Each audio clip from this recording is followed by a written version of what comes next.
नमस्कार दोस्तों, मैं आपका स्वागत करता हूं एक ऐसी आध्यात्मिक यात्रा में जो केवल मंदिरों और मूर्तियों की नहीं बल्कि आत्मा और आस्था की कहानी है। आज हम चलेंगे उस स्थान पर जहां महादेव स्वयं प्रकट हुए, जहां चंद्रदेव ने शिव की आराधना की, जहां इतिहास ने बार बार आघात किया और फिर भी आस्था हर बार प्रखर होकर खड़ी हुई। यह मंदिर है सोमनाथ के महादेव का मंदिर, आदि ज्योतिर्लिंग, भारत की आध्यात्मिक रीढ़। दोस्तों, जब हम समुद्र के किनारे खड़े होकर क्षितिज को निहारते हैं तो एक अपार ऊर्जा का एहसास होता है। यही शक्ति हमें सोमनाथ में दिखाई देती है। वहां लहरों का गान भी शिव का स्मरण करता है। अब आप सोच रहे होंगे आखिर सोमनाथ का इतना महत्व क्यों है। आइए इस रहस्य को परत दर परत हम खोलते हैं।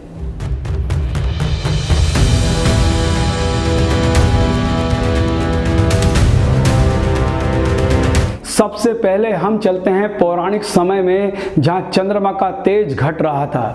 कथा कहती है कि चंद्रदेव ने दक्ष प्रजापति की 27 कन्याओं से विवाह किया, लेकिन उन्हें रोहिणी सबसे प्रिय थी।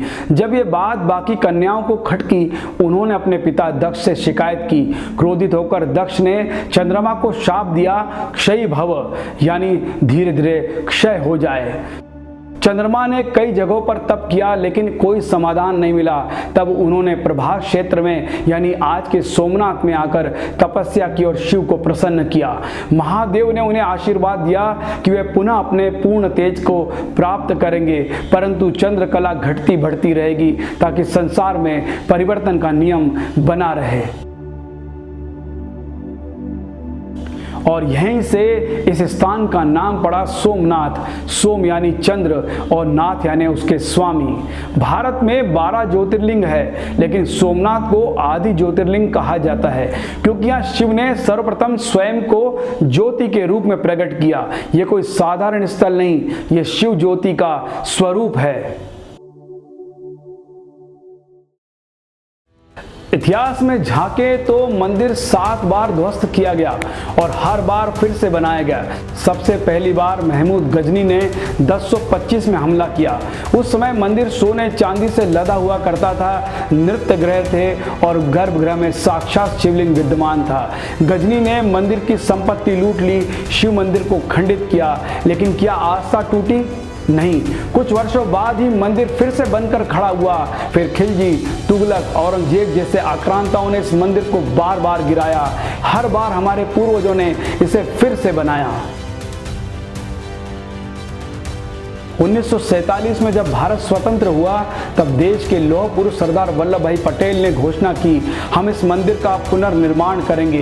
ये केवल एक धार्मिक स्थल नहीं, यह हमारी संस्कृति और स्वाभिमान का पुनर्स्थापना थी। 1951 में भारत के प्रथम राष्ट्रपति डॉक्टर राजेंद्र प्रसाद ने सोमनाथ मंदिर में प्राण प्रतिष्ठा की।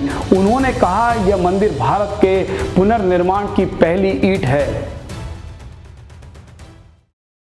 सोमनाथ मंदिर का वर्तमान स्वरूप मेरू शैली की वास्तुकला में बना है। इसका शिखर 155 फीट ऊंचा है। मंदिर के शीर्ष पर लगा 10.6 टन का सोने से गढ़ा हुआ कलश इसकी दिव्यता को और बढ़ाता है। एक अद्भुत बात यह है कि मंदिर के गर्भगृह में दक्षिण दिशा की ओर सीधा समुद्र तक की रेखा जाती है और इस रेखा पर 1000 वर्षों तक कोई अवरोध नहीं है, न कोई टापू है, न कोई भूमि है। इसे आभासी शून्य अवरोध रेखा भी कहा जाता है। महाशिवरात्रि के दिन यहाँ 3 दिन का विशेष उत्सव होता है। गुजरात के कोने कोने से भक्तगण आते हैं, भक्त भजन करते हैं, तटी आरती होती है, साधु संतों के प्रवचन श्रृंखला चलती है और रात भर शिव का नाम चलता है। सोमनाथ मंदिर को केवल धार्मिक नहीं बल्कि ऊर्जा का केंद्र भी माना जाता है। वैज्ञानिकों के अनुसार मंदिर जिस भूमि पर स्थित है वहाँ क्रिस्टल क्वार्ट्ज और ग्रेनाइट की परतें हैं। ये भूगर्भीय ऊर्जा को केंद्रित करती है, जिसे ध्यान में बैठने पर विशेष शांति और शक्ति का अनुभव होता है। सोमनाथ दर्शन के साथ आप इन स्थलों पर भी जा सकते हैं। त्रिवेणी संगम, जहां 3 पवित्र नदियां मिलती है, कपिला, हिरण और अदृश्य सरस्वती। भालका तीर्थ, जहां श्री कृष्ण ने अंतिम बार पृथ्वी को छोड़ा। गिर नेशनल पार्क, यहाँ शेरों का घर माना जाता है। प्रकृति और रोमांच का संगम। दोस्तों, सोमनाथ कोई साधारण मंदिर नहीं, यह वह प्रतीक है जो बताता है शक्ति केवल बाहरी नहीं होती, आंतरिक संकल्प की भी होती है। यह मंदिर हमें सिखाता है कि समय कितना भी कठोर क्यों न हो, यदि विश्वास अडिग हो तो कोई भी शक्ति उसे मिटा नहीं सकती। सोमनाथ शिव का वह स्वरूप जो अजय है, अजर है और अमर है। हर हर महादेव।